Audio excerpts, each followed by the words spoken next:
Então, nós temos aqui, nessa mesa, o escritor e representante da cultura amazonense, José Ribamar Mitoso, ele que é autor da obra Noturno Manauara, Contos Amazônicos da Desglobalização, que está sendo lançado hoje.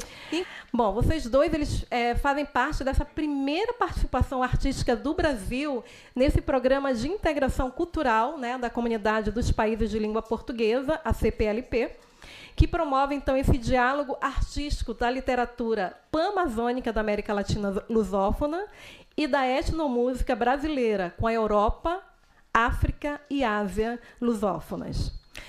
A gente olhando ali esse plano estratégico de cooperação cultural multilateral da Comunidade dos Países de Língua Portuguesa, fala que é importante a gente destacar, abre aspas, né, a transversalidade do respeito pela diversidade cultural, a relevância da dimensão identitária e econômica da cultura e a sua preponderância da promoção de coesão social.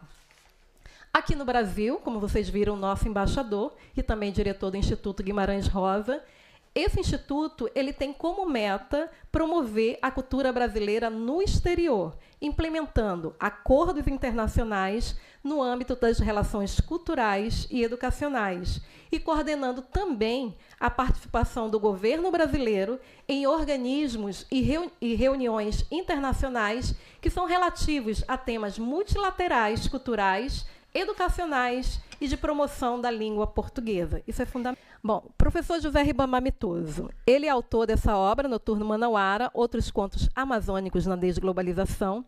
Ele é escritor, dramaturgo, poeta, professor da Universidade Federal do Amazonas. Ele é doutor em arte, movimento cultural e política cultural no Brasil nos séculos XVI e XXI. Ele nasceu em Manaus, mas ele cresceu em Manaus e no Rio de Janeiro, onde ele tem família desde os anos 50 e do século XX. Ele se considera um manaoca. O que é manaoca? É uma mistura de manauara com carioca.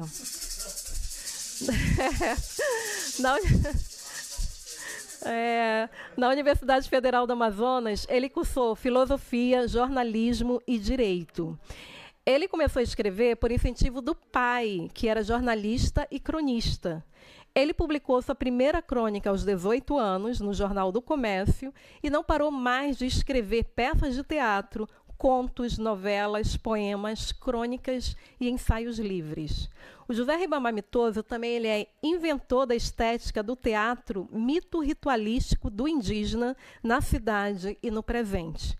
Esse teatro ele tem conteúdo anticolonial e forma artística descolonizadora, ele sendo fundamentada nas expressões cênicas e coreográficas de rituais e cerimoniais dos povos indígenas do Amazonas. A estética dramatúrgica, né, do professor José Ribamar Mitoso foi encenada pelo grupo Pombal Artes Alternativas, obtendo dezenas de prêmios nacionais, regionais, estaduais e municipais, incluindo 8 do Ministério da Cultura, através da Funarte. Dentre suas peças teatrais, destaca-se Poronominari. Acertei? É uma peça inaugural do Teatro Amazônico Mito Ritualístico, que ele escreveu em 1996 e foi reconhecida nacionalmente com 4 prêmios nacionais. No campo da literatura, José Ribamar Mitoso escreveu peças de teatro, livros de contos, novelas, crônicas, ensaios livres. Do ponto de vista estilístico, literário propriamente dito, os seus contos e as suas novelas transitam entre os estilos realismo crítico, realismo mágico, realismo mítico, realismo fantástico e também o realismo proletário, que, segundo ele herdou de Jorge Amado.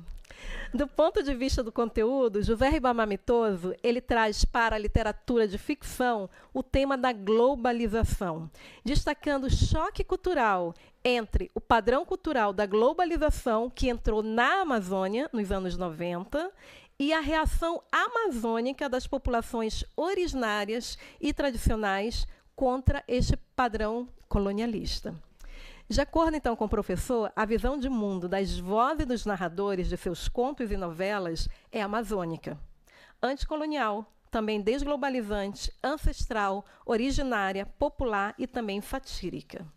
A sua literatura de ficção tematiza, na verdade, o choque cultural que envolve a tentativa externa de colonizar e a reação interna, que é amazônica, para descolonizar o gosto, a comida, a roupa, o lazer, o amor, o humor, sonhos, diversão e identidade particular.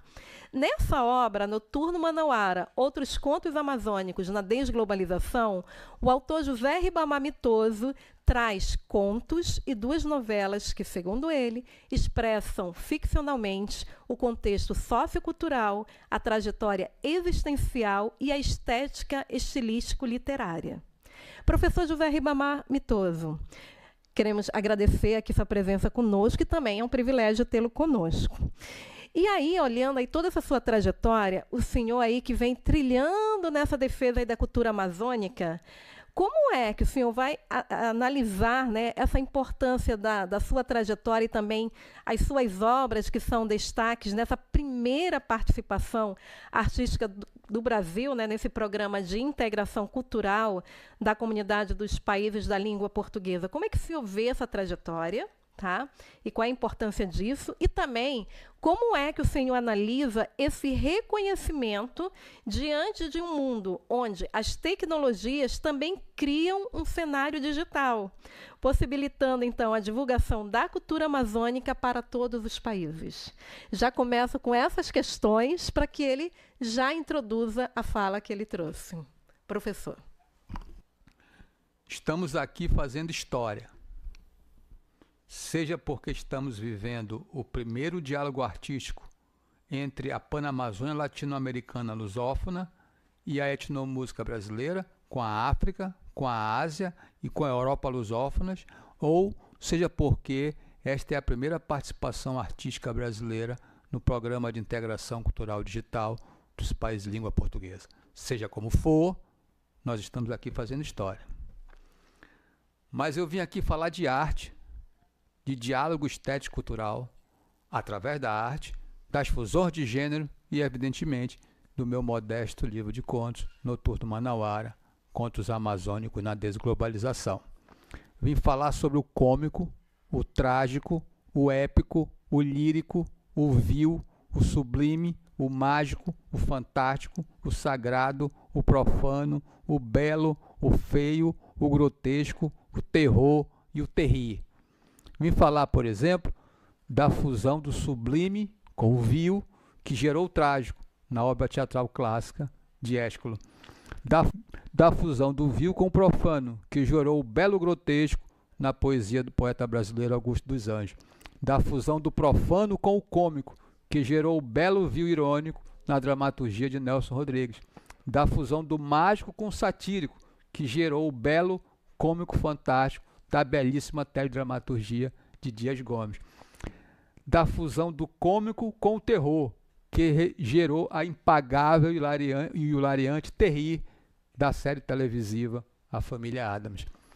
Noturno Manauara, Contos Amazônicos na Desglobalização, é o meu 5º livro de contos. Vamos colocá-lo em perspectiva estético-cultural. Entre 1990 e 2010, aproximadamente, a globalização foi tema de muitas reflexões do jornalismo e das ciências sociais, mas não da literatura de ficção, nem do teatro. A literatura e o teatro não traduziram o choque cultural entre o padrão cultural que a globalização impôs à América Latina, à África e à Ásia, nem da reação das culturas tradicionais, originárias e populares destes continentes contra este padrão que tentava e ainda tenta destruí-las ou exotizá-las. O padrão cultural da 4ª globalização, globalização do capital industrial, financeiro e tecnológico, vendia não apenas dinheiro caro e artefatos eletroeletrônicos, mas também vendia um padrão produto de comida, roupa, sonhos de evasão, lazer e mercadoria cultural, incluindo modelos colonialistas de fabricação estética das artes e das celebridades produtos. E as corporações transnacionais tentavam impor este padrão destrutivo das culturas originárias e tradicionais na América Latina, na África e na Ásia. Em 1996, escrevi Pronominare, peça fundadora do teatro mito ritualístico do indígena na cidade e no presente, com uma clara intenção de reagir contra esta colonização estético-cultural, com clara intenção de descolonização, de desglobalização, de afirmação cultural amazônica originária e tradicional contra o padrão estético-cultural imposto pela globalização. Em 1993, um pouco antes, havia escrito meu primeiro livro de contos, também marcado pela temática desse choque cultural e com uma narrativa cujas vozes narradoras expressavam não apenas uma afirmação estético-estilística com a reinvenção do realismo mágico, mítico, fantástico e crítico da literatura latino-americana, mas também expressavam uma visão de mundo amazônica, popular, originária, tradicional, descolonizadora, afirmadora da especificidade cultural dos povos da floresta e anti-imperialista. Por causa deste ponto de vista cultural descolonizador, todos os meus livros de contos, novelas e poemas passaram a ter como subtítulo Contos ou novelas ou poemas amazônicos na desglobalização. O termo não se refere à Rede Globo de televisão, mas à globalização colonizadora. Este Noturno Manauara, cujo subtítulo é Outros Contos Amazônicos na Desglobalização, segue essa perspectiva artística decolonial e desglobalizante e traz uma pergunta embutida. Enquanto a cobiça internacional globalizada privatizava a floresta amazônica, o oxigênio, a fotossíntese, as águas e a cultura popular amazônica, o que acontecia à noite em Manaus?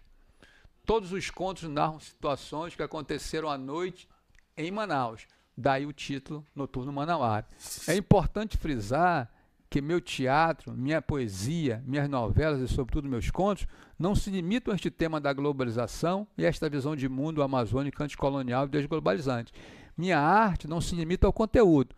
Minha arte, no caso específico, minha literatura de ficção, é uma experiência estética, valoriza a composição estética, a forma artística, os estilos literários, aquilo que faz literatura de ficção ser literatura de ficção e não jornalismo, ou ciências sociais, ou filosofia, ou fuxico, ou lacração, ou mercadoria.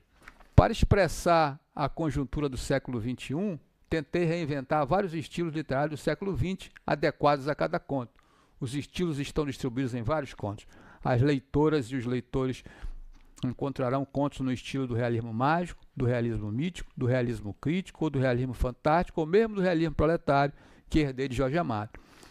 Levaria muito tempo explicar cada estilo e identificá-lo em cada conto correspondente. A minha leitora inglesa, a poetisa Liz Walker, a quem eu saúdo, em carta, expressou aquela que considero a mais completa percepção ou recepção artística dos meus contos. De Londres, ela escreveu: como pode alguém, em breve contos, expressar o que foi a globalização na Amazônia? Como pode alguém, em breves contos, reinventar os estilos do realismo mágico, crítico, fantástico e mítico?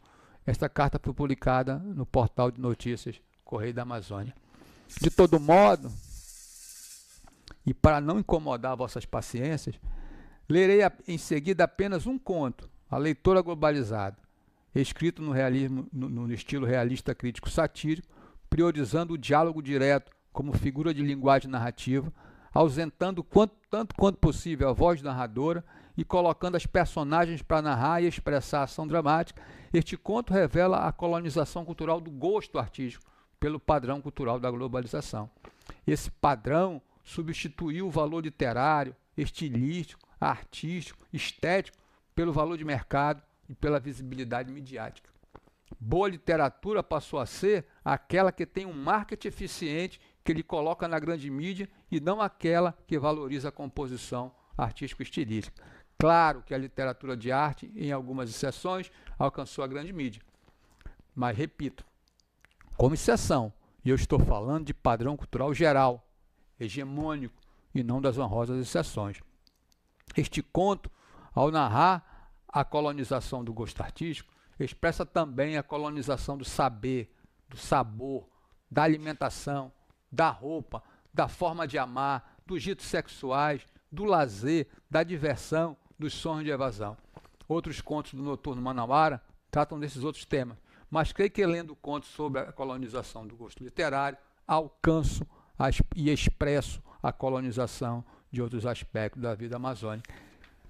A leitura globalizada, sobretudo no calor insuportável do verão amazônico de agosto e setembro, mas de fato em qualquer estação, não costumo perder meu tempo escrevendo sobre a opinião de leitores ou leitoras. Sou apenas o autor da obra, o que não me torna dono ou responsável pela opinião de quem a leu. Porém, desde que uma leitora me disse pessoalmente que não se interessava pela minha literatura porque eu nunca apareci no programa do Jô Soares, desde então, mesmo no calor de setembro, eu comecei a pensar em escrever sobre a opinião dela.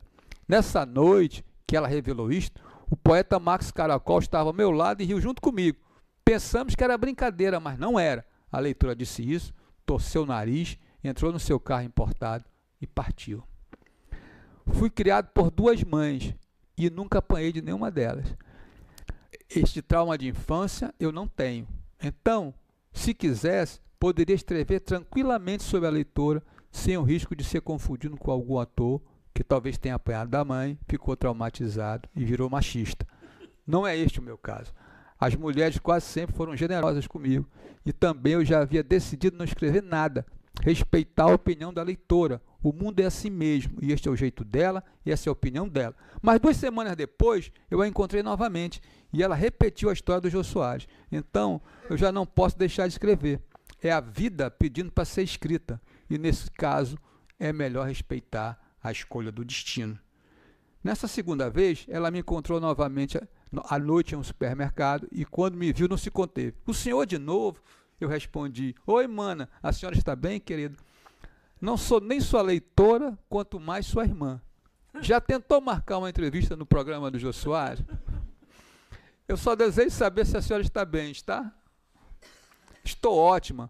Talvez depois que o Jô lhe entrevistar, eu possa ser sua leitora, mas sua parenta não dá para ser, porque eu sou uma mulher bonita. Eu disse, o que eu disse, então é exibida também. O que é que o senhor disse? Eu não disse nada. Quem disse foi aquele meu amigo poeta que estava comigo na outra vez que nos encontramos. O que ele disse? Que a senhora era uma mulher exibida, era uma mulher bonita, mas que gostava de exibir suas opiniões. O senhor não tem respeito, não? Eu tenho. Quem não tem respeito é o poeta Max. Porque ele tem que olhar para a sua beleza, não é mesmo, senhora? Mas é o senhor que está me contando. O senhor não devia falar essas coisas para quem não conhece. Isso também é falta de respeito. A senhora também não me conhece pessoalmente e disse sua opinião sobre a minha literatura, que, aliás, a senhora também não conhece. A senhora disse o que quis e eu não me senti respeitado. O que mais o seu amigo falou de mim? É melhor não dizer. Diga! Ele disse que a senhora é uma destas novas personagens sociais formatadas pela indústria cultural.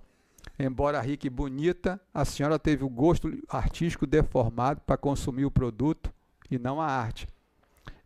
Ele disse que a senhora não gosta da arte, gosta do artefato, não compra o estilo, compra a mercadoria. Mas foi ele quem disse.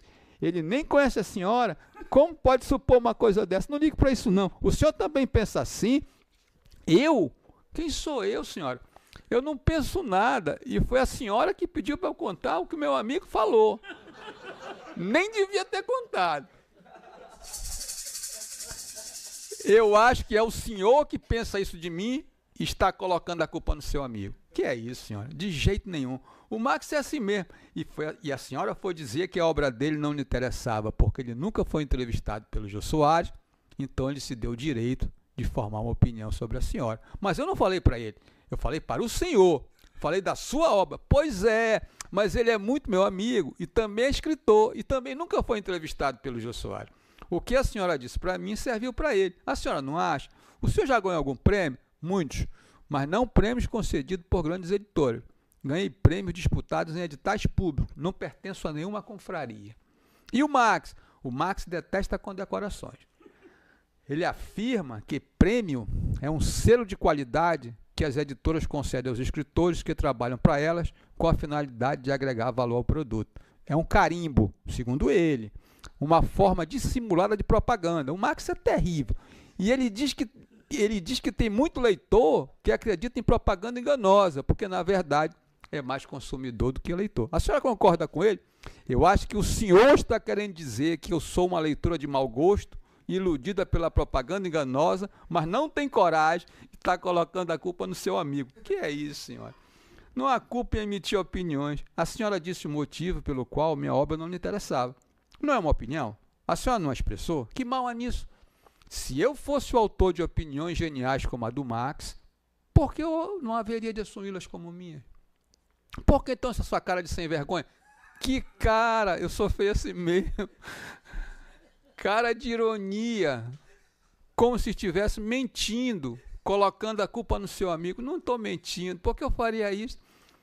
Olha, eu sou uma leitora contemporânea, americana, sou chique, sou globalizada, me entendeu?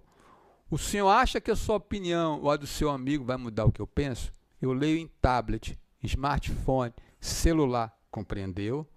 E o escritor, para mim, tem que ser entrevistado pelo Jô Soares ou não é escritor, se é isto que o senhor quer saber. A senhora já me disse isso da primeira vez que me encontrou, mas não fui eu quem perguntou.